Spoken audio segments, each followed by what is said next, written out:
عزتمنو مسلمانانو د سیرت په سلسله کې د غزوه بنو مستلق واقعا بیانې ده او دا خبره ذکر شوی و چې په دې کې بعضې ناشنا واقعات پېښ شوي چې په هغې کې یو واقعه هغه نن بیانېږي هغې ته واقعة الافک وایي قرآن کریم کې سورة النور کې الله جل جلاله د دې واقعې سیاق و سباق سره سره تقریبا لسونه زیات آیاتونه نازل کړي او د سیاق و سباق آیات د دې نه علاوه دي د دې حقیقت سو او د واقع افک مطلب سره نړومبه تمهیدن دا یو څو خبرې تاسو ته عرض کړم چې محمد رسول الله صلی الله علیه وسلم باندې د انبیاء کرامو سلسله الله جل جلاله ختم کړی محمد رسول الله صلی الله علیه وسلم ته خاتم النبیین وی رسول الله صلی الله علیه وسلم چې څنګه نور اسماء صفاتیه دی مبارکه نو دغه سي په هغه نومونو کې اسماء مبارکو کې یو نوم دی خاتم النبیین چې په دې باندې د نبوت مهر وهلې شوی او د دې مطلب دا چې د انبیاء کومه سلسله د دنیا د آبادېدو نه راواخله چې ړومبی پیغمبر الله جل جلاله چې کله د دنیا آباده کا حضرت آدم علیه السلام جوړ کو او دنیا ته راواستلو د هغه وخت نه دا سلسله را روانه و انبیاء کرام راتلل او ډېر انبیاء په بنی اسرائیلو کې راغلي او د بنی اسرائیلو سلسله د یعقوب علیه السلام نه شروع شي دا غي نه مخکې د یعقوب علیه السلام نه مخکې انبیاء کرام او بیا د بنی اسرائیلو د انبیاء سلسله په حضرت عیسی علیه السلام باندې ختم شو او بیا په آخر کې محمد رسول الله صلی الله علیه وسلم را محمد رسول الله صلی الله علیه وسلم دغه سلسله آخري پیغمبر دی دینا رستو نه د دې په زمانه کې نه د دې زمانه سره متصل او نه اوس او نه قیامت پورې بل پیغمبر راتلونکی شته خاتم النبیین انبیاء پر مہر لگانے والا خاتم مہر ته وایي یعنی د دې په ذریعه د نبوت او رسالت په سلسله باندې مہر ولګي او مہر په هغه تحریر باندې ال لګي په کوم تحریر چې مہر لګي ال لګي چې پاغه کې بیا د سلیکلو یا د ورانولو گنجائش ختم شي پاغه باندې مہر ثبت شي مطلب دا چې دغه سلسله کې بل پیغمبر راتلون کې باس نشته چې څنګه محمد رسول الله صلی الله علیه وسلم خاتم النبیین دی نو دغه رنګه الله جل جلاله د پټول انبیاء باندې الله پاک فضیلت او ورواله ورکړي او چې څنګه وت افضلیت او ورواله ورکړي دغه سي الله جل جلاله چې کوم امتحانات او ابتلاءات په محمد رسول الله صلی الله علیه وسلم باندې راوستي داسې په بل چا نه دی راغلي محمد رسول الله صلی الله علیه وسلم په خپل ارشاد فرمایي چې لقد خفت فی الله ولا يخاف احد ولقد اوذیت فی الله ولا يؤذى احد او كما قال علیه الصلاة والسلام مجھے اللہ کے بارے میں اتنا ڈرایا گیا کہ کسی اور کو اتنا نہیں اور مجھے اتنی ایذا اور تکلیف دی گئی جتنی ایذا کسی اور کو نہیں دی گئی زدہ اللہ جل جلالہ دا پلار کے دا نبوت په سلسله کې دا الله جل جلاله پلار کې دومره يرولې شوم چې دومره بل څوک نه او دومره اذیت او تکلیف ما تر رسول شوی دی چې دومره بل چاته نه نو چې څنګه خاتم الرسل او خاتم النبیین دی دغسې د هر قسم امتحانات په دوی باندې ختم شوي د دوی نه مخکې په انبیاء کرامو مختلف امتحانات راغلي خو د رسول الله صلی الله علیه وسلم د دې حدیث مبارک او د ارشاد مبارک نه معلومیږي چې پیغمبر علیه الصلاۃ والسلام هغه ابتلاءات په دوی باندې چې کوم راوستي او داسې په بل چا نه دي راغلي او دا ابتلاءات اصل کې د محمد رسول الله صلی الله علیه وسلم د شرف او د فضیلت او د هغې د درجو د اوچتولو نور باعث چې نور د هغې درجې الله پاک اوچتې کړي دغه سلسله کې ایذا اذیت چې په انسان باندې راځي نو تاسو ته یو خبر عرض کم چې د هغې مختلف نوعیتونه بعضې سړی هغه زخمی شي او هغه دومره نه پوهېږي لکه بعضې سړی چې د هغه په خپه کې ازغی مات شي نو هغه ته اذیت په نسبت د هغه بل سړي د زخم ډېر محسوسي کوم سړی چې سخت کارونه کوي او سحر نه ماښامه پورې په کاڼو کې په ګټو کې په دې کې لګیایي کله کله د هغه خپې زخمي شي لاسې زخمي شي دی پوهېږي بعضې سړی هغه باندې چې ازغی د هغه په خپه کې مات شي په لاس کې نو هغه پوهېږي دا د انسان د حسن د جمال د بدن د نزاکت په اعتبار سره ده بعضې خلکو د بدن نزاکت ډېر زیات نو هغه ډېر پوهېږي په معمولي تکلیف باندې بعضې سړی هغه سرمن سخت دی هغه داسې نه نو حسن و جمال چې څومره په چا کې زیات وي دومره هغه ته احساس ډېر زیات کېږي او محمد رسول الله صلی الله علیه وسلم غنی حسین بل څوک نو ام المؤمنین حضرت عائشہ رضی الله عنها فرمایي د رسول الله صلی الله علیه وسلم د حسن او د جمال تعبیر صحابه کرامو رجالو سړو نارینو هغه په احادیثو کې کړه د محدثین حضرات اوس هم هغه احادیث د احادیثو په کتابونو کې راوړي امام ترمذی رحمه الله مستقل کتاب شمائل ترمذی په نوم باندې د رسول الله صلی الله علیه وسلم د خلق او د خلق په باره کې لیکل دي صورت او سیرت او په صورت کې هغه حسن و جمال حتی الوسع چې د صحابه احادیث کوم هغه به راغون کړي په خپل د نبی کریم صلی الله علیه وسلم د اهل بیتنا حضرت علی کرم الله وجهه او د خاندان چې کوم افراد دي د غین د رسول الله صلی الله علیه وسلم د حسن و جمال مبارک احادیث ده او د حسن و جمال ډیره پته بیا یعنی کور کې چې د انسان زوجي هغه ته پته لګي او ام المؤمنین حضرت عائشہ رضی الله عنها فرمایي چې د یوسف علی السلام د حسن په سلسله کې زنانو خزو د مصر ګوتې پرې کړې وي واقعه مشهوره ده او کچره د محمد رسول الله صلی الله علیه وسلم زما د محبوب حسن پته غي ته لګیدل وي نو زړونه به پرې کړو نو ګوتې پرې کول آسان وي زړه پرې کول سره انسان چې کوم دی نو ختم شي او دا د زما وستا او یا د بل او د بل قول نه دی دا د ام المؤمنین د حضرت عائشہ رضی الله عنها چې د هغې په برات کې قرآن کریم کې الله پاک آیات نازل کړي دي د هغې وینا ده نو عرض مې دا کول زما عزتمندو چې جسمانی اذیتونه زیات محسوسیږي هغه چاته چې د چا نزاکت د چا حسن د چا جمال زیات وي یو رسول الله صلی الله علیه وسلم ته جسمانی اذیتونه هر قسم رسول شي تاسو ته پته ده چې طائف ته تلو او د طائف خلکو ته دعوت ورکول د الله جل جلاله پیغام رسول او بیا د طائف خلکو اواره الکان لوفر د خپل علاقې دا ورپسې کله او کاڼي او تورکل چې اولي او رسول الله صلی الله علیه وسلم یې وشتو بدن مبارک باندې وین راماته وي او بیزار یې د وینو نه ډک شو او دغه وخت کې رسول الله صلی الله علیه وسلم یوازې د مسلمانانو هغه زور او قوت نو لکه څنګه چې بیا وروسته په مدینه منوره کې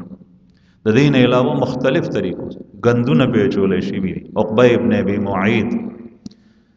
رسول الله صلی الله علیه وسلم په سجده پروت او خلال شوه او د اوخ لره او بچدانی د اوخه پاغه کې ګنټول ډکو غیر او غ نجاسات او قاذورات د محمد رسول الله صلی الله علیه وسلم د ولو ترمنځ کې خپل کله سجده کې پریو رسول الله صلی الله علیه وسلم ته جسمانی اذیتونه هر قسم رسول شي، خو د انسان په مال او په بدن چې راشي نو د بدن بچکی مال بریدي. چې کله ستا مخې ته څوک راشي شوکمار او ډاکوان، ته تشباڼې ستا په لاس کې څه نشته دی، د هغوی سره په لاس کې ټوپک دی، تا ته وایي چې د څه د سره دی هغه راوباسه، او وسله مخامخ نیولي، نو د انسان سره د خپل ځان غم وي، د ځان فکر وي، نو د ځان د حفاظت لپاره سړی مال ورکړي، ځان بچ کوي. او بیا د ځان نه خوږ شی د انسان عزت دی، او د عزت نه خوږ شی د مسلمان او د مؤمن ایمان دی. بیا چې کله په ځان او په عزت راشي نو انسان عزت بچ کوي، ځان دې په دا ولګي خیر دی، بیا عزت بچ کوي. کور ته چې ستا حریم ته او زنان خانې ته پردی سړی راننوځي او د کور په افرادو باندې، په ښځه باندې، په لور باندې لاس اچوي، نو دغه وخت کې سړی خپل ځان نه تېر شوی، هغه خپل عزت بچ کول غواړي، ځکه چې عزت د ځان نه زیات خوږ دی. او بیا د مؤمن دپاره ایمان د هغه د عزت نم زیات خوږ دی، د هغه د عزت نم زیات خوږ دی. رسول الله صلی الله علیه وسلم ته جانی، مالی او عزت په لحاظ سره هر قسم اذیتونه او تکالیف ورکړي شوي. دا آیات کریمه چې ما ولستو دې سره سورۃ النور کې نور آیات، دا په عمدغه واقعه د غزوه بمی مستلق کې په واقع افک نازل شوی. د محمد رسول الله صلی الله علیه وسلم په حریم باندې او په ام المؤمنین حضرت عائشه رضی الله عنها باندې په دغه واقعه کې په دغه جنگ کې منافقین او تهمت لګول. او واقعه داسې وه چې رسول الله صلی الله علیه وسلم کله واپس مدینه منورې ته راتلو، نو مدینه منورې سره څه فاصله کې عام عادت او معمول لو چې لخر رسول الله صلی الله علیه وسلم سره نو د آرام دپاره به یو ځای کې پړاو واچولو، هلته به کوز شول صحابه. رسول الله صلی الله علیه وسلم یو ځای کې دمه کوله، او بیا چې به کله د هلته نه روانېدل نو بیا به وختي اعلان وشو چې دلته نه روان شي. حدیث مبارک کې نبی کریم صلی الله علیه وسلم د آخرت مسافر ته هم د دنیا د مسافر سره تشبیه ورکړي ده. حدیث مبارک کې رسول الله صلی الله علیه وسلم فرمایي من خاف ادلج ومن ادلج بلغ المنزل الا ان سلعة الله غالية الا ان سلعة الله هي الجنة او كما قال علیہ الصلاۃ والسلام. جو ڈرتا ہے وہ رات کو اندھیرے میں نکلتا ہے اور جو اندھیرے میں نکلا وہ منزل مقصود تک پہنچ جائے گا. غور سے سنو کہ اللہ کا سودا بہت مہنگا ہے اور اللہ کا سودا جنت ہے. نبی کریم صلی الله علیه وسلم فرمایي چې څوک یریږي نو هغه د شپې په تیاره کې وځي. یعنی مسافر په خوا چې به سفر کې دی پیاده په اوښانو باندې او په دشتو کې به سفر کې دی، لرې ځای ته یو مسافر روان دی د خپل علاقې نه، هغه به د میاشتو سفر وي، نو دی چې به کوم ځای ته تلو د ده به په نښه باندې یو علاقه وه چې زه به شپې ته هلته ځان رسوم، نو دی به سحر وختي په تیاره کې ووتو، چرګ بانګ مال پیشمني، او بیا به هغه ځای ته ټوله ورځ به یې مزل کول، نو هغه ځای ته به ایله ورسېدو. او که چېرې دې وخت کې به یو سړی اوده پاتې شو نو چې بیا به هغه روانېدو نو بیا به هغه ځای ته نه شو رسېدی، بیا به داسې ځای ته لاړو چې د ده شپه به په دشته باندې په بیابان باندې راتله. د دې یارې نه به وختي سفر شروع. نو حدیث مبارک کې دا مې ته ځکه وضاحت وکړو چې نن سبا دا سیزونه چونکې ختم دي، نن سبا خو سحر وختي خلک اوده پراته. نو رسول الله صلی الله علیه وسلم دې مسافر سره د آخرت مسافر ته تشبیه ورکوي او فرمایي من خاف ادلج، چې کوم سړی یریږي نو د شپې په تیاره کې هغه وځي، ومن ادلج بلغ المنزل، او چې څوک په تیاره کې وځي نو هغه به منزل ته مقصود ته رسیږي چې وختي ووتو. الا ان سلعة الله غالیه، بیا فرمایي چې د الله سودا هغه ګورې ګرانه ده، او مؤمن د الله جل شانه سره سودا کړې ده. ان الله اشترى من المؤمنین انفسهم واموالهم بان لهم الجنه، الله جل جلاله د مؤمنانو نه د هغوی ځانونه انفسهم د هغوی ځانونه هم اغشتي دي، و اموالهم او د هغوی مالونه هم اغشتي، بأن لهم الجنة چې دوی دپاره جنت یقاتلون فی سبیل الله فیقتلون ویقتلون دوی د الله په لار کې جنګیږي نو دوی شهیدان کیږي هم او بلم وجني کافر هم وجني او دا سودا صرف د قتل او قتال او د جهاد په شکل کې نه ده عام هم ده الله جل شانه مؤمن ته حکم وکي چې زکات ورکه زکات در باندې فرض ده نو مومن هغه مال چې هغه ورکړم الله جل جلاله دی او زمونږ رب دومره مهربان دی چې هغه فرمایي چې دنه دا مال غشته دی د دې مثال داسې دی لکه یو پلار خپل بچی ته چې نیازبین زوی دی او دته د خپل طرف نه یو شی ورکی مثلا زمکه ورکی او د کور ورکی بیا وته وی چې بچی دا په موس خرڅ کړ او بیا ته نه په ګټه واخلي چې مارکیټ کې کوم ریټ ته هغه پلاټ ته نه دغه پلار چې د ور کړی دی هغه ته نه په ګټه باندې واخلي نو دوزلې د سره مهرباني کوي یو ځل وته دا پلاټ مفتر کو بیا ته نه په ګټه باندې واغشت نو الله جل جلاله فرمای ان الله اشترى من المؤمنين انفسهم واموالهم بان لهم الجنه يقاتلون في سبيل الله فيقتلون ويقتلون نو دا سودا مؤمن د الله جل جلاله سره کړی ده او دا آیات ساتي مونږ خپل ایمان الله جل شانه دې زمونږ ایمان مضبوط کی مونږ د ایمان د حالت نه خبر نه یو د ایمان د تقاضو نه دی خبر چې ایمان دې څه شي د ایمان تقاضي څه دي چې کله د خپل ځان خرڅ کړي دی په الله باندې نو ته د مازیګر د مس په وخت کې دکان څنګه نه بندې چې کله د خپل ځان په الله باندې خرڅ کړي دی ته د الله جل جلاله په بیماری راوستو باندې ګیلې او شکوه او شکایت څنګه کې چې کله دی الله جل جلاله باندې ځان خرڅ کړی دی ته د الله د دشمن په مقابله کې په میدان د جنگ کې ثابت قدمی ولې نه اختیارې چې کله دی په الله جل جلاله باندې ځان خرڅ کړی دی ته د زکات په ورکولو کې صدقه فطر کې په قربانۍ کې ستا تندې ولې ګرنج شي او ته په حج باندې مال ولې نه خرڅ کې چې کله دی په الله جل جلاله باندې مال او ځان خرڅ کړی دی ستا په گاوند کې یو غریب او مسکین سړی کونډه او یتیم اغا شته دی هغه ته ضرورت ته او الله جل شانه د الله رسول ته امر کوي او ته بیا هغه ته نور کې نو ولې نور کې تا څنګه ځان او مال خرڅ کړ نو رسول الله صلی الله علیه وسلم دې ته سودا ویلی من خاف ادلج ومن ادلج بلغ المنزل الا ان صلعه الله غالیه دا الله سودا ګران ده یعنی مطلب دا دی چې هغه ته د سکولو ضرورت دی دغه څه پناستي باندې یو سړی وي چې زه مسلمان یم او د اسلام او د مذهب چې څومره تقاضي دي په هغې باندې دی عمل نه کوي د اسلام ته ننوځي نه او دی وایي چې زه مسلمان یم او هغه هر څه ما دپاره دي په دنیا کې او په آخر کې چې کوم الله پاک یو مؤمن ته ورکوي نو داسې نه ده الا ان صلعة الله غالي دا الله سودا ګرانه ده الا ان صلعة الله هي الجنه هغه جنت دی بهرحال رسول الله صلی الله علیه وسلم چې بکله بیا آرام صحابه وکړو بیا به وختي روان شو نبی کریم صلی الله علیه وسلم په دغه غزوه بنی مستلق کې پیغمبر علیه الصلاۃ والسلام د کوچ اعلان وکړ چې زئی چیزو لخر دی پورا په دې سفر کې تاسو ته مخکې ذکر شوی چې ام المؤمنین حضرت عائشه رضی الله عنها د محمد رسول الله صلی الله علیه وسلم سره او حضرت ام سلمہ رضی الله عنها هم چې څنګه اعلان شو بخاری شریف کې دا حدیث په کتابونو کې دا حدیث ټولو کې ډکته صحاح روایت دي امام بخاری رحمه الله کتاب التفسیر کې دا حدیث په تفصیل سره وروړي حافظ ابن حجر رحمه الله چونکه علما د مجمع کې ناشتي چې څوک تفصیل لدی قتل غواړي نو فتح الباری کې حافظ ابن حجر رحمه الله کتاب التفسیر کې په دې باندې خط تفصیلی بحث کړي نبی کریم صلی الله علیه وسلم سره و ام المؤمنین حضرت عائشہ رضی الله عنها هغه فرمای چې رسول الله صلی الله علیه وسلم د طرف نه د تلو اعلان شو نو ماوی چې ز قضای حاجت ته لاړ شم انسان سره تقاضی وي چې کوم ځای کې لخرونو دا غینه په ډډه تیار ده لری زلاړ او چې کله بیا واپس راتلم نو زما هارو په غاړه کې هغه کې کانی او غمیو هغه هار زما اوښلیدو نو هغه غمی ما راغونډول د هغې په راغونډولو کې په ما باندې وخت تېر شو ډېر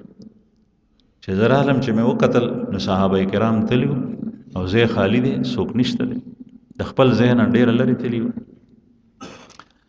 چې کله ما وکتل څوک نشته دی میدان ټول خالي دی نو ما وی چې رسول الله صلی الله علیه وسلم چې کله یو ځای ته ورسیږي او ما وویني رڼا شي او پته ورته ولګېږي، نو بیا به رسول الله صلی الله علیه وسلم زما تپوس کوي، نو خامخا به ما پسې بیا څوک راشي،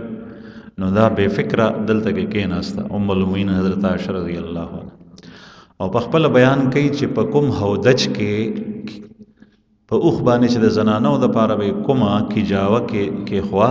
هغې ته به هودج وي او هغې ته به پردې لګېدلې وي، غیر چاپېر به هغه بنده وه او د ننوتو یوه لار به وه، دا به په اوښ د پاسه ساده کړي وه زنانو دپاره. کوم هودج کې چې به زه اومه، نو هغه کیجاوه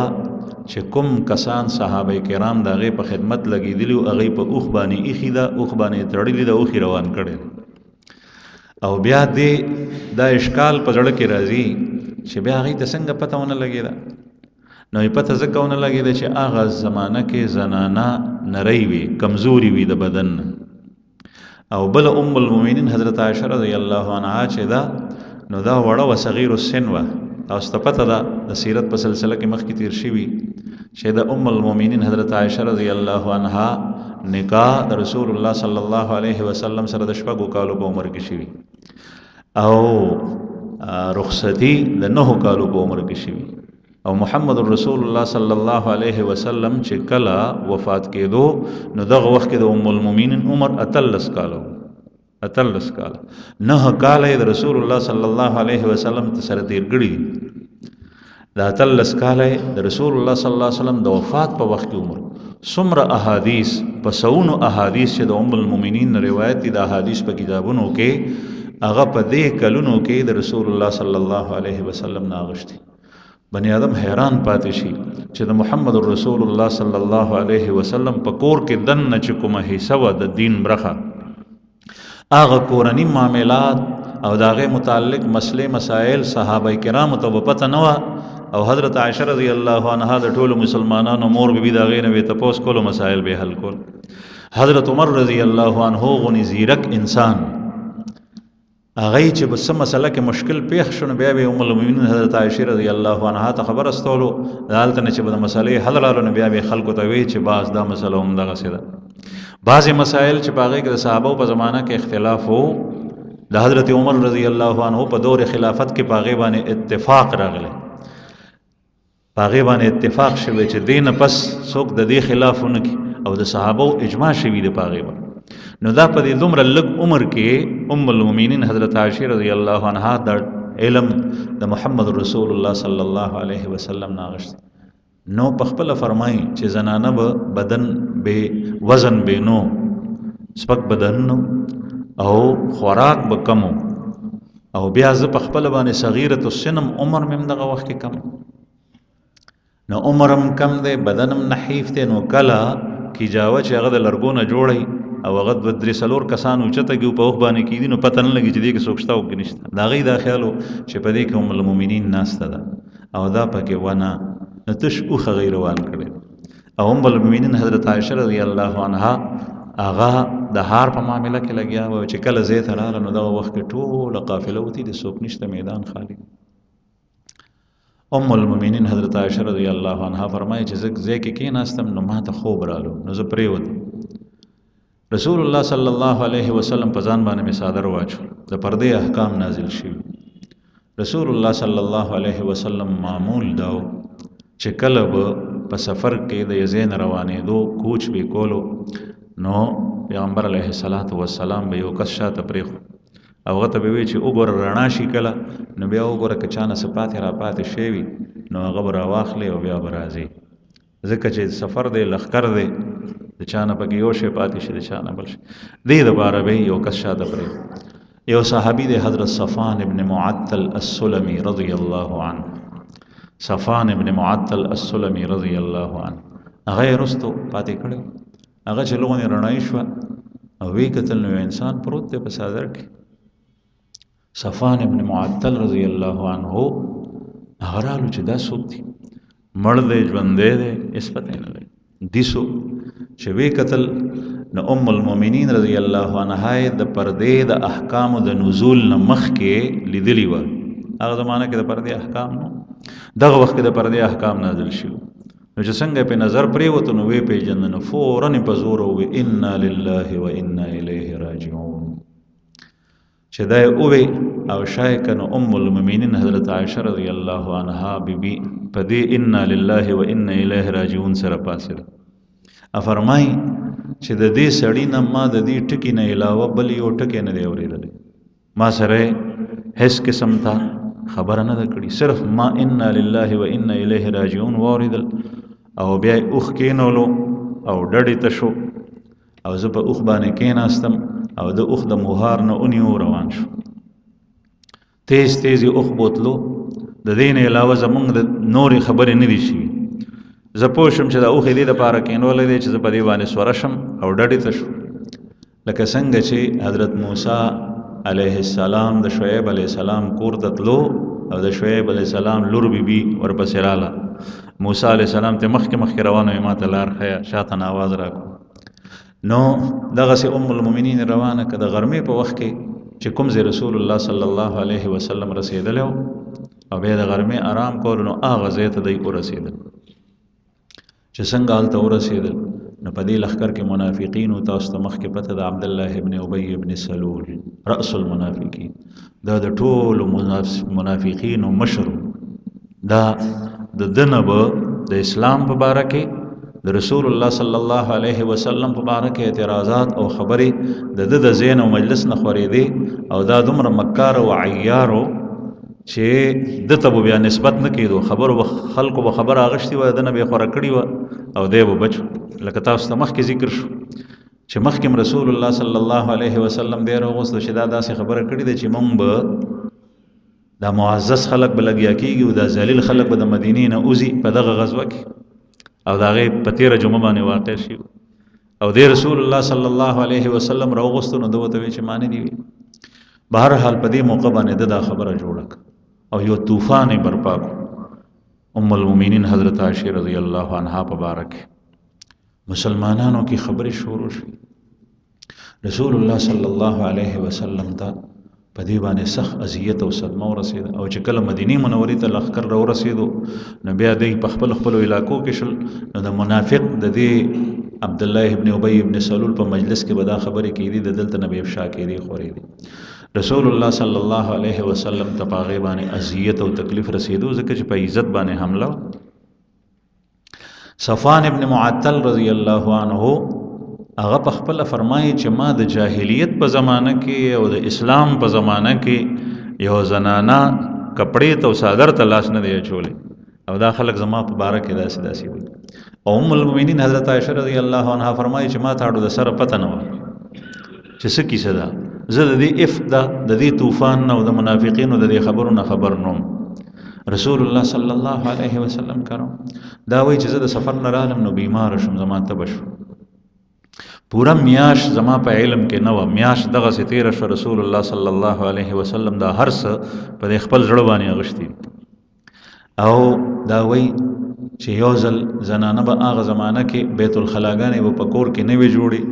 بهر بتلی لکه اوس هم داسې ځایونه په دې غریزو علاقو کې شته دی چې محفوظ ځایونه وي نو زنانه لرګیم د ځنګل نه راړي یو کار تمځي او بل تمځي او ګودر تمځي او بم راړي او مختلف قسم کارونه کېږي او د حیا او د پردې باقاعده انتظام وي نو هغه زمانه کې هم د زنانو د قضای حاجت په مختص ځایونه نو دا وایي چې زه د شپې په تیاره کې به زنانه تلې نو زه یو ځل ما سره ام مستح یو انصاریه زنانه وه هغه ما سره روانه شوه دا بیبیانې چې بدلې نو څوک به ورسره تلو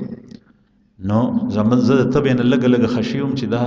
ما سره تله مونږ بهر داسې روان شو چې د زنانو دپاره کوم ځای خاص شوی هلته تلو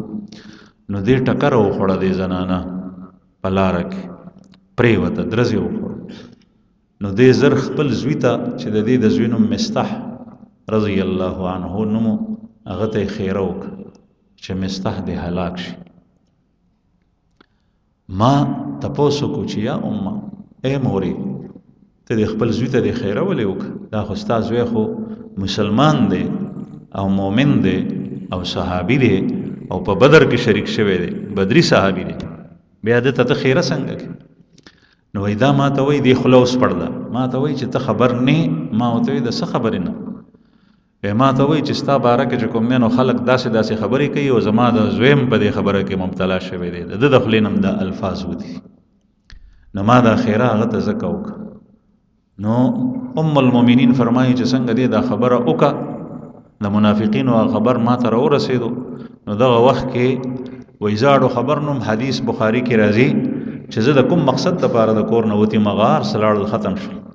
او په ما باندې تبه راغله د ساړه چې زه څنګه کور ته رالم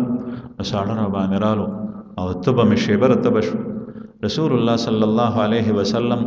دغه میاشت ما په تبه کې تېره کړي او بیا را باندې زیاته شو محمد رسول الله صلی الله علیه وسلم نه په اشاراتو کې نه په کنایاتو کې نه صراحتن داسې خبره ما په کور کې اوریدلی و ځکه زه خبر نوم البته یو شی و چې پیغمبر علیه الصلاۃ والسلام به نور کلا زمانه تپوس کولو زه به بیمار شم نو ماته به نیغ په نیغه وی چې ای عایشه ته څنګه او چې کله دا بیمار شي او نو ماته به نیغ په نیغه نه وي بلکې تپوس به د بل نو کو کیفتی کوم چې دا څنګه ده بیماری څنګه ده دومره زه پوه شوم چې رسول الله صلی الله علیه وسلم زما نوم نه اخلي ولې هغه د دې صدمې د وجې نه پیغمبر علیه الصلاۃ والسلام نوم نه اخلي نو وایي چې کله زه خبر شوم نو ما رسول الله صلی الله علیه وسلم کور ته تشریف راوړ ما نبی کریم صلی الله علیه وسلم ته عرض وکړو چې یا رسول الله که ستاسو اجازت وي نو زه به مور او پلار کره لاړه شم نو ما ته نبی کریم صلی الله علیه وسلم فرمایي چې ټیک ده چې زه مور کره لاړم ابوبکر صدیق رضی الله عنه د دې پلار دی ام رومان رضی الله عنها مور ده چې څنګه رالم نو راتلو سره وی ما مور ته خبره وکړه چې مور تاسو د دې خبرې نه خبر یې نو ما ته مې مور وی ولې تا ته پته ولګېدس ما ورته چې نو مور مې راته وایي چې لغونې په ځان باندې رحم وکوي زما د خولې نه یو لویه چغه ووته او ما په جړا باندې ګوتې پورې کړې او چغې پلار مې ابوبکر صدیق رضی الله عنه ځکه چې په انسان باندې غلط الزام ولګي نو دا زمونږ غونې کس نشي برداشت کولی او بیا خاندان نبوت ځکه الله جل جلاله د هغې په برات کې سورة النور نازل کړی دی قرآن کریم کې خپل کلام ام المؤمنین حضرت عائشہ رضی الله عنها رستو فرمای وای ما خو یقین دا چې الله پاک به زما براءت د اسمان نه نازلی خو ما وی چې خوب پیغمبر صلی الله علیه وسلم به خوب ویني چرته په خوب کې بوته الله پاک اوخی ما ته دا پته نه و چې زما د عزت خیال به الله پاک په خپل کلام کې ساتي او خلق به او امامان او مسلمانان به د قرآن تلاوت کوي او زما تذکره و باغې کې کوي او زما یقین په خپل رب باندې دا چې زه بې ګناه یم نو ما به الله جل شانه بری کوي دا یې رستو وینا کړې ده دغه وخت کې چې وای زما د خولې نه چغه ووته نو ابوبکر صدیق پورته چت ته پاسه په مدینه منوره کې هغه زمانه کې به د چت ته پاسه پورته هم بله کمره جوړېده او هغې ته به یې غرفه وي په هغې کې صدیق اکبر پلار مې ناست دی هغه چغه واورېده وی هغه د قرآن پاک تلاوت کولو ابوبکر صدیق رضی الله عنه قرآن پاک سره به مشغولو هر وخت قرآن پاک سره پروتو تلاوت به کولو نو هغه چې څنګه پوه شو راکوز شو تپوس یې وکړو چې ولې نو وی زما مور ورته ووی چې دا خبر شوي دی د هغې واقعې او د کیسې نه نو پلار مې هم د سترګو نه اوښکې روانې شو په ژړا شو راسره او زه جاړم ما په جړا باندې ګوتې پورې کړې رسول الله صلی الله علیه وسلم دغه وخت کې نشته دی د مور او پلار کور دی شپه راله ټوله شپه چې کوم دی نو دغسې ما ته خوب نه راتلو او ما جړل مسلسل په مخه باندې کله په یو اړخ کله په بل اړخ چې سحر شو وی مور او پلار به راته دغه وی چې په ځان باندې رحم وکړه چې سبا شو د رسول الله صلی الله علیه وسلم میاشت دغه وخت کې تېرېدو واله ده پوره کېدو واله ده نبی کریم صلی الله علیه وسلم د کور د افرادو نه چې کومې زیات نږدې و د دوو کسانو نه تپوس کوي په هغې کې یو حضرت علی کرم الله وجهه خلیفه راشد څلورم خلیفه د رسول الله صلی الله علیه وسلم زوم د حضرت فاطمه بیبي هغې په نکاح کې وه د هغه نه تپوس کوي دویم اسامه ابن زید ابن حارثه چې د زید ابن حارثه بچی دی اسامه رضی الله عنه رسول الله صلی الله علیه وسلم داغه نه تپوس کوي او دغه کس اسامه ډیر زیات محبوب رسول الله صلی الله علیه وسلم سره لو شو ځکه چې د پلار په واړوالي کې د نبی کریم صلی الله علیه وسلم خو داغه تذکره مخکې بیان شوی ده. دین تپوس کوي چې ما ته زما د اهل بیت په باره کې مشوره راکړي، زما د ټبر په باره کې، یعنی د ام المؤمنین حضرت عائشہ رضی الله عنها په باره کې تپوس کو تاسو څه خیال؟ نو حضرت اسامه ابن زید رضی الله عنهما رسول الله صلی الله علیه وسلم ته مشوره ورکړه چې یا رسول الله ستا بیبي ستا زوجه ده او الله جل شانه ته خاتم النبیین یې ته د الله رسول یې او دا بیبي الله جل شانه ستا په نکاح کې درکړي ده، نو داسې ښځه به تا ته په نکاح کې کله نه درکوله چې په هغې باندې الزام وي او هغه په دې سیس کې مبتلا وي. دا د دې خبرې دلیل دی چې دا پاکه ده او په دې باندې الزام منافقینو چا غلط لګولی ته. دا د اسامه بیان. حضرت علی رضی الله عنه د رسول الله صلی الله علیه وسلم صدمه او خفګان ته وکتل او غیر ایدا ورکه چې یا رسول الله الله جل جلاله تا د پاره خزي زنانا نور ډېرې او ته کچره تپوس کې نو د کور د بنی آدم نه د زنانه نه تپوسو کو په کور کې چې کومه خادمه ده وینځه ده حضرت بریره رضی الله عنها او کچره داسې کې چې دا پرې دی نو تا د پاره خزي ډېرې الله جل شانه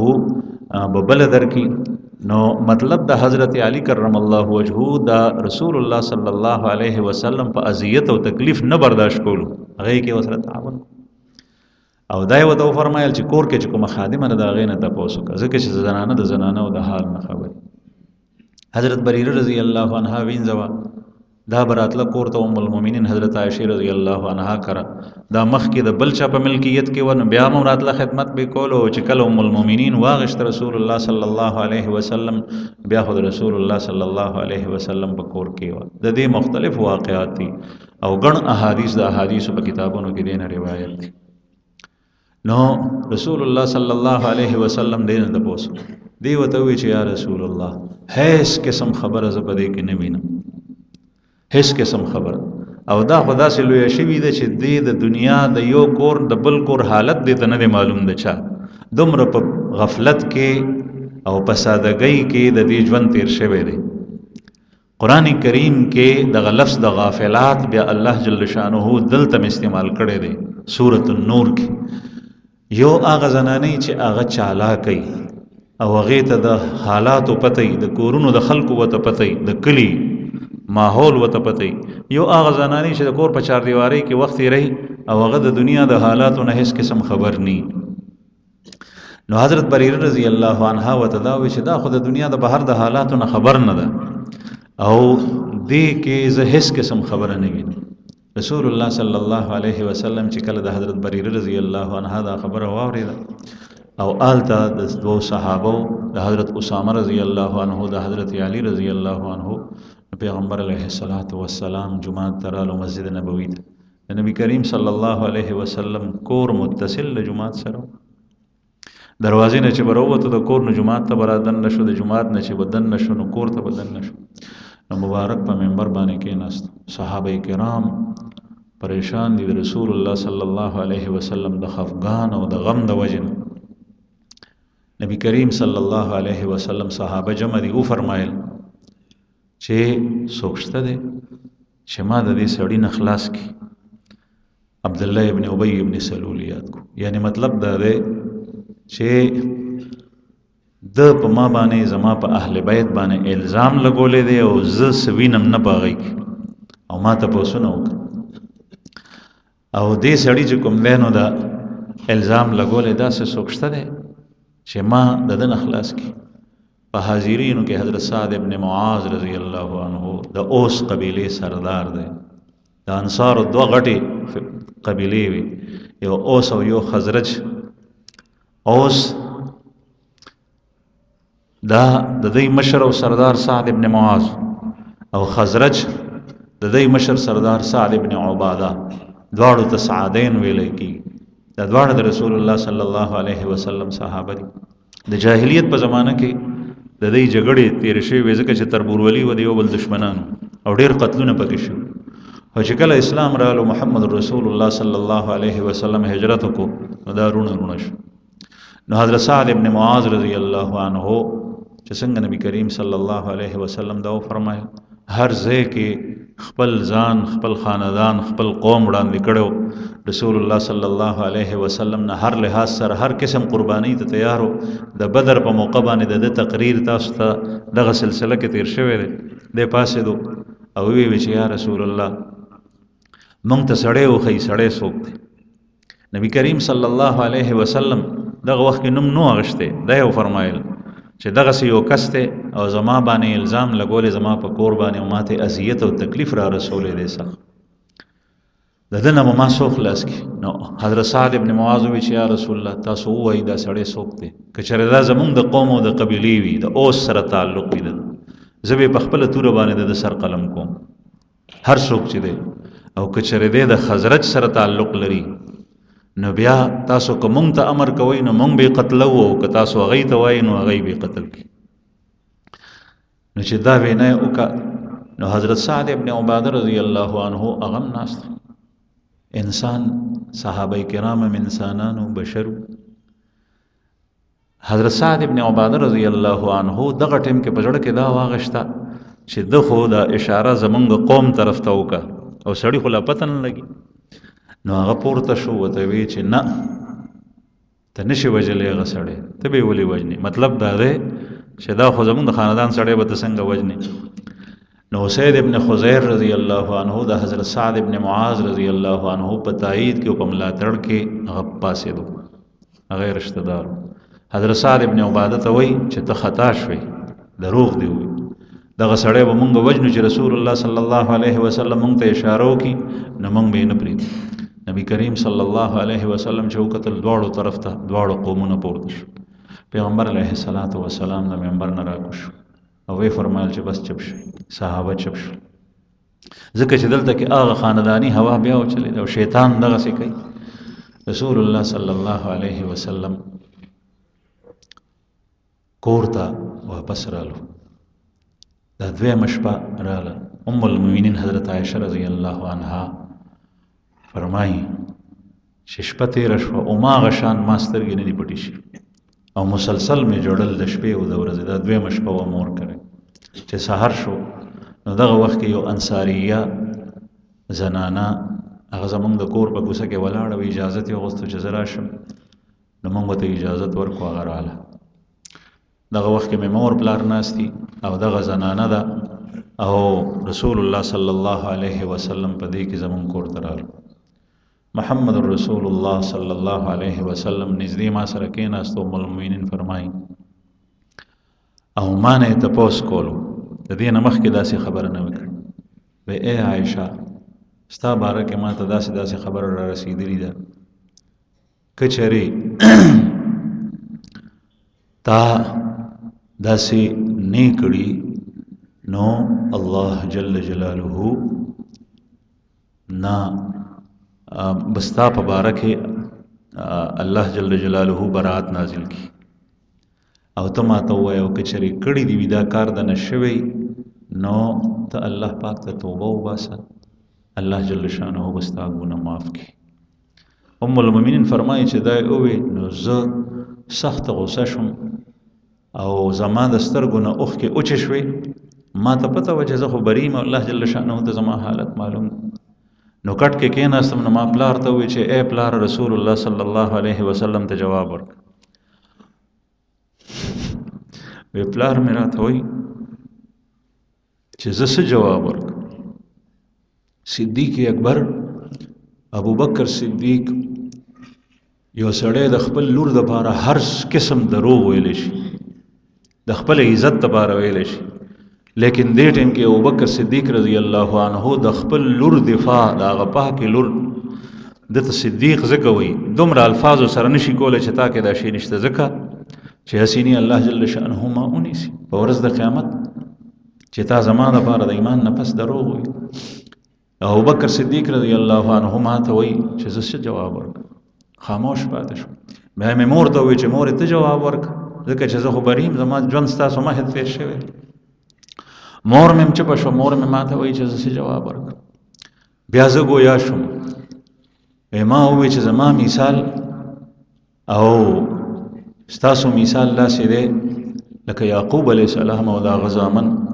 چې یعقوب علیه السلام نه یوسف علیه السلام رک شو، زامنو کوی ته غورځولی او یعقوب علیه السلام ورته وویل فصبر جمیل والله المستعان علی ما تصفون. زه به صبر کوم، صبر ښه شی دی او الله جل شانه نه مدد غواړم چې تاسو کوم بیان کوئ د هغې خلاف.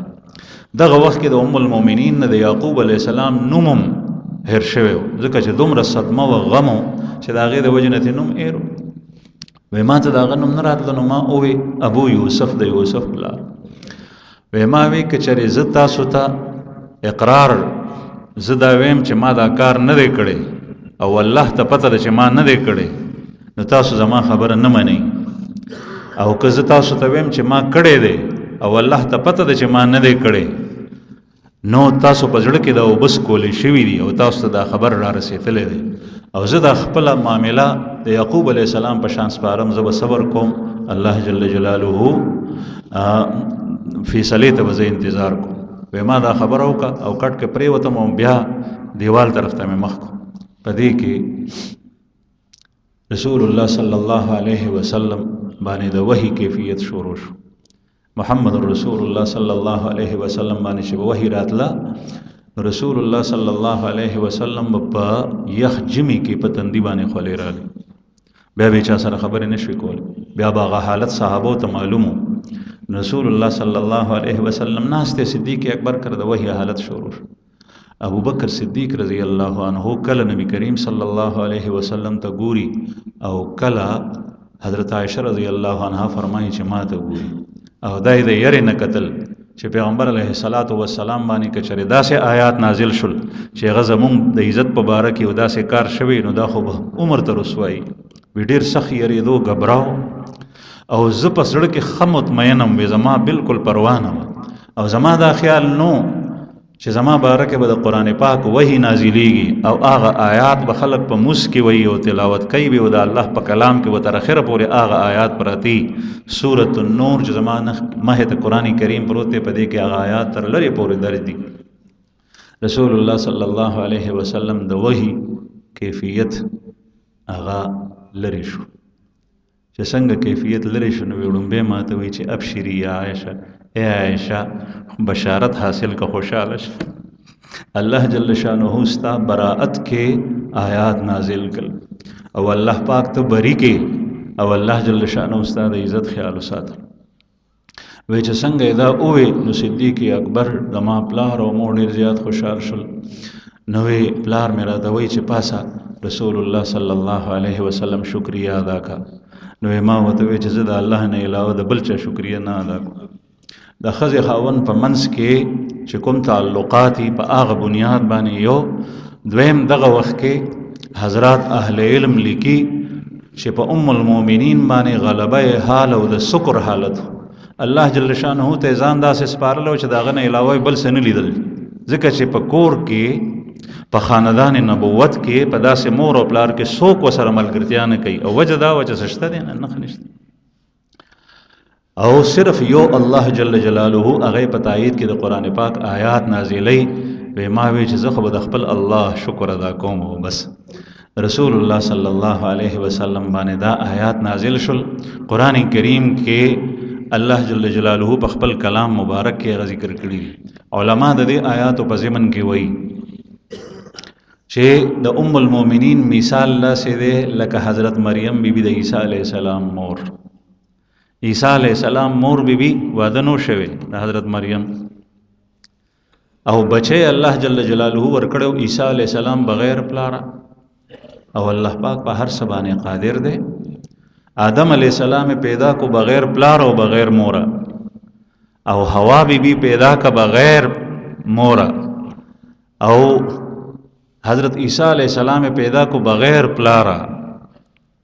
پلاری نشته دی مور نشته، نکاح نه ده شوي د مریم بی جنۍ ده. قرآن کریم کې د هغې تذکره ده. ام المؤمنین حضرت عائشه رضی الله عنها مثال له حضرت مریم بی دی چې هغه لاړه او څنګه په خېټه باندې حمل محسوس کو نو وی چې کاش چې زه د دې نه مخکې زما وجود نه وی د سره زه خاورې وی نه وی. ام المؤمنین حضرت عائشہ رضی الله عنها فرمایي چې څنګه زه خبر شم نه ما وی چې د پلار کې کوی وی او پاغه کې زه پریوته وی او مړه وی او زما په باره کې دا خبره نه کی ځکه چې کوم انسان پاکي هغه داسې نشي برداشت کولی. نو آلته الله جل شانو دا غي په برات کې آیات نازل کړي. حضرت مریم بی بی ته وی ته وکښ نه کې ودا ماشوم په خپل گواهی ور کوي او چې څنګه خلکو حضرت مریم بی بی ته ګوتونی و چې ستا خاندان خو ډېر پاکانو تا دا ماشوم چرته نه راړو. نو حضرت مریم بی بی خپل بچی ته عیسی علیه السلام ته وکتل. نو عیسی علیه السلام د مور په غېږه کې د اوسس شوی دی او په خبرو شروع شو انی عبد الله آتانی الکتاب وجعلنی نبیا زه د الله بندیم الله جل جلاله ما ته کتاب را کړی دی او الله پاک زه پیغمبر او نبی جوړ کړم. خلق حیران شو. نو چې څنګه الله جل جلاله د مریم علیه السلام په برات کې قرآن پاک آیات نازل کړي دغه سي د ام المؤمنین حضرت عائشہ رضی الله عنها علماء کرام فرمایي چې کوم سړی د حضرت عائشہ رضی الله عنها په باره کې اوس دا الزام لګی نو دا کافر دی د کله مسلمان نشي کېدی ځکه چې د قرآن کریم د آیاتو انکار کوي. نن سبا روافض د حضرت عائشہ رضی الله عنها په باره کې دغه الزام لګی هغه ته غلط نسبت کوي. هغه زمانہ کې يهود کافر شوی د حضرت مریم بی بی باندې الزام لګولو په وجه او نن سبا چې کوم سړی ام المؤمنین حضرت عائشہ رضی الله عنها باندې الزام لګی دغه د دین سره او د ایمان سره هیڅ قسم تعلق نشته ځکه چې هغه د الله جل شانه د کلام انکار کوي. قرآن کریم کې الله پاک فرمایي ان الذين جاءوا بالافك عصبه منكم یقینا هغه خلق چې چا د طوفان راوړی دی عصبه منکم پتاسو کې دا یو جماعت ته یو ډله ده دا الله کلام دی وحی دا راغلی. لا تحسبوه شرا لكم دا تاسو ګمان مکوئ چې تاسو د پاره دا شر دی بل هو خیر لكم بلکې دا تاسو د پاره خیر دی. خیر دا دی چې پته به ولګي چې منافق کوم یو دی صحیح مسلمان کوم یو دی. کوم د الله او د الله د رسول مرګرتیا کوي او د پاکانو خلقو او کوم خلق داسې دی چې په هغه ډله کې شاملېږي. منافقین مبیل شي. بل د محمد رسول الله صلی الله علیه وسلم امتحان الله جل شانه په هر لحاظ سره واغشت او په هغه کې محمد رسول الله صلی الله علیه وسلم کامیاب. دریم د رسول الله صلی الله علیه وسلم د انبیاء کورنۍ ازواج مطهرات هغه کفر او شرک خو مبتلا کېدي شي. 13 انبیاء داسې تیر شوي دي لیکن هغه په زنا کې نشي مبتلا کېدي. د یو پیغمبر دا غي خاندان په باره کې سیرت نگار لیکي چې داسې نه دی چې پیغمبر چرته ولد الزنا کې راغلی بلکې دا غي خاندان د مخکې نه پاکان را رواني کفر شرک مبتلا شي لیکن په دې کې نه. نو الله جل جلاله خلق تخول چې محمد رسول الله صلی الله علیه وسلم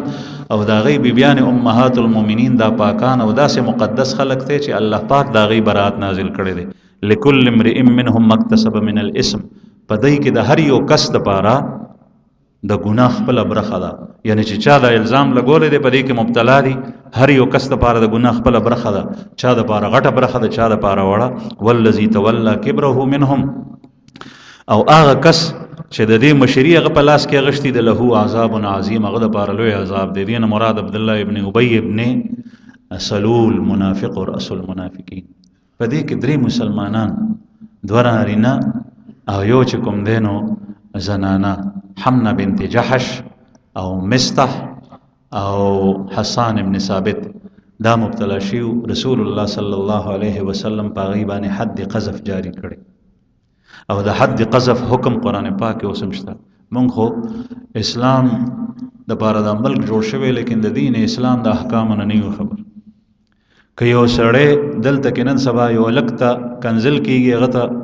ویل کېږي چې او د حرامي زوی او زمونږ په کورونو کې پلار خپل زوی ته دا وایي. نو د حرامي زوی مطلب خدا شو چې د ښځه چا څخه تللی ده او هغې بد فعلي کړي ده او د هغې زنانه دا پیدا دی حرام نو ځکه ده ته نسبت کوي. دا الزام په خپله ښځه لګوي دا کنزل جوړ شوي.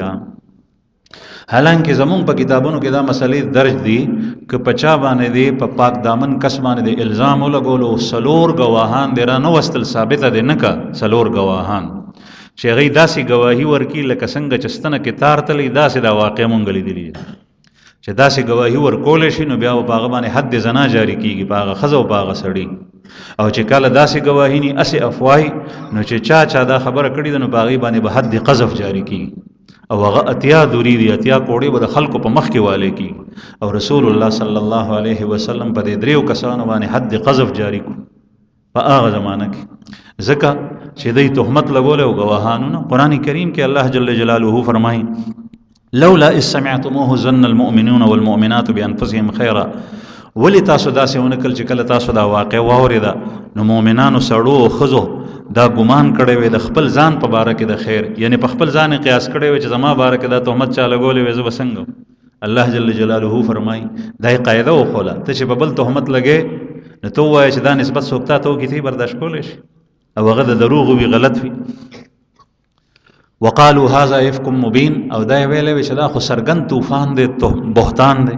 لولا جاءوا عليه باربعه شهداء، الفاظ عجیبه ناشنا الله پاک ذکر. ولی داسې ونکل خلکو چې سلور گواهان راوستي وي، د منافقینو چې دا الزام لګول نو گواهان نه راوستل سلور، او چې کوم سړی سلور گواهان د زنا د تهمت په وخت کې پوره نکي، یو گواه راوستو، دوی راوستل، درې راوستل، نو هم په د باندې به حد قذف جاری کیږي. او چې څوک په دې تهمت کې مبتلا دي په هغه ټولو به جاری کیږي. د عام معاملاتو دپاره د گواهی او د قضا نصاب چې فیصله کیږي په 2 گواهانو کیږي، او د زنا تور چې په چا باندې پورې کې په هغې کې به فیصله کیږي، حد زنا به جاری کیږي چې سلور گواهان راولي چې هغې دا واقع لیدلي. ځکه چې د چا په پاک لمن باندې دا داغ لګول داسې معمولي خبره نه ده، دې سره نسل او خاندان ټول هغه خراب شي. قتل انسان مړ شي، او په دې کې چې کوم مینو ټوله بدنامي تر اخره پورې چې څومره خاندان راځي په هغې پسې کېږي. لولا اذ سمعتموه لولا جاءوا عليه باربعه شهداء، ولې دی داسې ونکل چې کله دی دا خبره کړې وي نو سلور گواهان یې راوستې، فاذ لم یاتوا بالشهداء، چې کله گواهان را نه وستل، گواهان څوکونه، فاولئک عند الله هم الکاذبون، نو دغه خلق د الله په نزدې دروغجن دي. ولولا فضل الله علیکم ورحمته، او کچره د الله جل شانه فضل او رحمت په تاسو نه وي، فی الدنیا والآخرة، اے مسلمانانو په دنیا او په آخر کې، لمسکم فیما فضتم فیه عذاب عظیم، نو تاسو ته به لوی عذاب را رسېدلی وي چې کومې خبرې تاسو کولې. دا خو الله فضل وکړو بچ شي، غني په دې ټولو باندې عذاب راغلی. استلقونه بالسنتکم، دا ټول ام المؤمنین په برات کې را استلقونه بالسنتکم، چې کله تا خبره تاسو منتقل کولې د یو جبه نه بلې جبه ته، یو به یو ته خبره کوله بل ته، وتقولون بافواهکم، او تاسو په خپل خلو باندې هغه خبرې کولې ما لیس لکم به علم، چې تاسو د هغې په باره کې هیڅ قسم علم نه د سره دلیل او نه یقین او نه ګمان. وتحسبونه هینا، او تاسو دا خبره معمولی ګڼلې، دغه نن سبا هم په یو مسلمان باندې تور لګول دا خبره معمولی خلک ګڼل کېږي، وهو عند الله عظیم، لیکن دا خبر د الله په نزدې ډیره لویه وه چې بیا د نبوت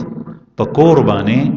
په رسول الله صلی الله علیه وسلم په کور باندې دا الزام سو لګین، دا څومره لویه خبره ده.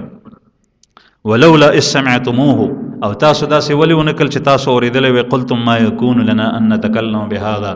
چې تاسو دا ویلی وی چې مونږ ته په دې کې هیڅ قسم خبره کول نه ښایېږي، سبحانک هذا بهتان عظیم، تاسو ویلی وی چې سبحان الله دا خو لوی بهتان دی، دروغ دی. یعظکم الله ان تعودوا لمثله ابدا، الله جل شانه تاسو ته نصیحت کوي. دا هغه زمانه کې مسلمانانو صحابه ته الله پاک فرمایي او تر ابد پوری، یعظکم الله ان تعودوا لمثله ابدا، الله پاک تاسو ته نصیحت کوي او حکم کوي چې بیا تاسو داسې قسم کار ته عود نه کوي، ان کنتم مؤمنین، که چېرې تاسو مؤمنان یې. ویبین الله لکم الآیات والله علیم حکیم، او الله جل شانه آیات بیانوي تاسو دپاره، الله پاک علیم دی، پوی دی په هر څه باندې، او هغه د حکمت خاوند دی. مخکې الله جل شانه بیا فرمای ان الذين يرمون المحصنات الغافلات، دا عام ضابطه ده، یقینا هغه کسان چې څوک تور پوری کوي په داسې زنانو باندې چې هغه پاکانې وي، الغافلات، او هغه غافلات وي. غافلات مطلب نن سبا ورته ساده ویلی کېږي، چالاک نی، د دنیا د حالاتو نه خبر نی. المؤمنات، او مؤمنات وي، لعنوا فی الدنیا والآخرة، په داسې خلکو باندې په دنیا کې لعنت دی او په آخر کې لعنت دی. او لعنت د الله جل شانه رحمت نه لری کېدو ته ویل کېږي. ولهم عذاب عظیم، او دای د پاره لوی عذاب دی. یوم تشهد علیهم السنتهم، په هغه ورځ باندې دا لوی عذاب دی چې کله به د دای جبې د دای خلاف گواهی ورکوي. نن سبا خو جبه ستا په واک کې ده، ته الله جل شانه تا ته قدرت درکړی دی، ته چلې کته په دروغ وې، کته په غیبت وې، کته په چا تور پورې کې، په جا الزام پورې کې، هر څه چې وې دا ستا په اختیار کې ده. په ورځ د قیامت به داسې وخت راشي، داسې مقام به راشي چې دغه جبه به د انسان په اختیار کې نی، دا به د انسان خلاف لګي چې په ما باندې دا جوړ کړي دا خبرې وي. دا لاس به گواهی ورکوي. یوم تشهد علیهم السنتهم، په هغه ورځ چې د دوی جبه به د دوی خلاف گواهی ورکوي. و ایدیهم، او د دوی لاسونه به د دوی خلاف گواهی ورکوي. دا لاس چې انسان په باندې مختلف کارونه کړو، رشوت یې په اغشته و، سود یې په باندې اغشته و، جواری په باندې کړی و، یو محرم یو غیر محرم زنانه ته چې آغا د په نکاح کې نه ده، د موتو منکوحه نه ده، هغې ته یې لاس اچولی، دا لاس به ګواهي ورکوي په ورځ د قیامت چې ده دا عمل کړی. او دا ګواهي به د الله په وړاندې ورکوي، عدالت به د الله وي، انبیاء کرام به ولاړې، صدیقین او شهدا. دا د انسان د ذلت لپاره دومره خبره بس دی به زرها وي چې ما خو ته بچ کولی، ستا د فایدې دپاره ما دا کولی نه. کوم سړی چې حرام مال په خېټه کې اچوي، نو دی به د خپل خېټ ته وایي چې دا خو ما تا دپاره کړي وو، هغه به ورته وایي چې نه، د ده ټول اندامونه به د ده خلاف ګواهي ورکوي. ده چې په چا چا الزام لګولی، دغه اندامونه به خلاف ګواهي ورکوي. یوم تشهد علیهم السنتهم و ایدیهم، هغه ورځ چې په کومه ورځ به د دوی جبې او د دوی لاسونه د دوی خلاف ګواهي وکړي. و ارجلهم، او د دوی خپې. کوم انسان چې ګناه ته په خپو باندې تللی او کومې ګناه طرف ته د خپې به ګواهي ورکوي په ورځ د قیامت. دا هر څه په دې کې ریکارډ کېږي. اوس خو دا څیزونه پټ پاتې شول، هله څه څرګند دي. دومره غونې میموري کارډ په موبایل کې واچو، د دنیا بیانونه او تقریرونه او هر څه په هغې کې روز پردې شي، ویډیوګانې پکې راشي، چلتی پھرتی تصویریں، یہ ساری کی ساری آ جاتی. په ورځ د قیامت به دغه خپو کې دا اوس چې انسان څه کوي دا ټول د ده په بدن کې ټیپ کېږي، ریکارډ کېږي. دا هر څه دغه ټولې پټې او په ورځ د قیامت روز پردې شي، د انسان مخې ته به راشي. دی به حیران وي، سترګې به بکې راوتي، لیکن د ده د بدن اعضا به د ده خلاف ګواهي ورکوي. و ارجلهم بما كانوا يعملون، چې دوی کوم اعمال کول په هغې. یومئذ یوفیهم الله دینهم الحق، دا به هغه ورځ وي چې الله پاک به هر چا ته د هغه د خپلو کړو بدله ورکوي، پوره پوره، چې د هغه کومه حق بدله کېږي، که سمه و سمه به ورکوي، او که غلط کار یې کړی غلطه بدله. ویعلمون ان الله هو الحق المبین، او خلکو ته به دغه ورځ باندې یقین راشي چې الله جل شانه حق دی او هغه مبین واضح کوونکی دی. بیا مخکې فرمایي الخبیثات للخبیثین، الخبیثات للخبیثین، ګنده ښځې د ګندو سړو دپاره وي، والخبیثون للخبیثات، او ګنده سړي د ګندو ښځو دپاره وي. دنیا کې دغسې ضابطه ده، زانی سړی د زناکارې ښځې طرف ته ځي، او زناکار ښځه د زانی سړي سره یاري او تعلق ساتي. پیغمبر چې د الله جل جلاله نبی دی او پیغمبر دی، خاتم النبیین دی، داغه په حریم کې داغه بیبي داسې څنګه کېدی شي؟ الخبیثات للخبیثین والخبیثون للخبیثات والطیبات للطیبین، او پاکان زنانه د پاکانو سړو دپاره دي، والطیبون للطیبات، او پاکان سړي دا د پاکانو زنانو دپاره دي. او دې کې دام ده چې کوم سړی په دنیا کې د کوم قسم ښځې سره مثلا هغه ډمه ده، هغه زانیه ده، هغه فاحشه ده، هغه بې پردې ده، هغه بې حیا ده، د هغې سره چې کوم دی نو انکاح کول غواړي، دې نه معلومېږي چې د خپل ضمیر هم دغسې دی، او په ده کې دننه چې کوم دی نو دغه شی پروت دی چې دغسې خلک خوښوي.